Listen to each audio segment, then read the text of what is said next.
In its short 6-year lifespan, Beijing-based company Bytedance's TikTok has surpassed Google.com with well over 2 billion downloads worldwide. From the outset, the Chinese algorithm source code had been collecting the habits and inner intent of every single user, building a psychological profile of each user while addicting them to content promoting self-harm by catering to their preferences and habits, most of them children. The more time that middle and high schoolers spend on social media, the evidence is the more likely they are to experience depression and anxiety. And this is particularly troubling since apparently 16% of American teenagers report that they use TikTok, quote, almost constantly. That's, I think, about 5 million teenagers in this country that are on TikTok all the time.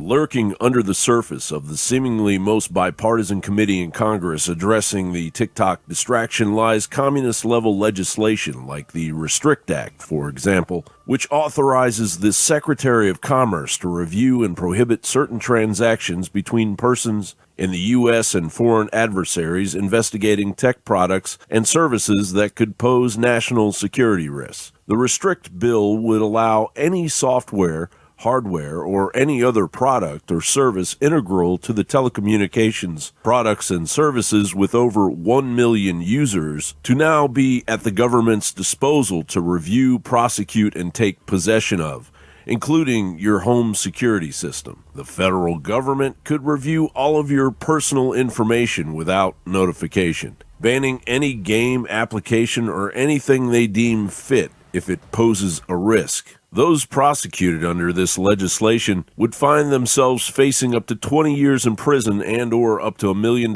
in fines if they were also using a VPN.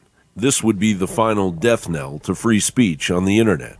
We need a tool that is rules-based, that not only takes this current issue at hand, but also think about Chinese Communist Party-controlled artificial intelligence or quantum computing. Or synthetic biology. We need a tool on a going forward basis, not just the kind of whack-a-mole one-off approach we've had so far. Any fool still using the mass mind-controlling TikTok is merely a rat in a totalitarian cage, under the boot of a rabid hydra of propaganda growing in power as technocrats reach the coming singularity of artificial intelligence, sacrificing their personal data at the altar of the Communist Party and the global psyop Eugenic engineer.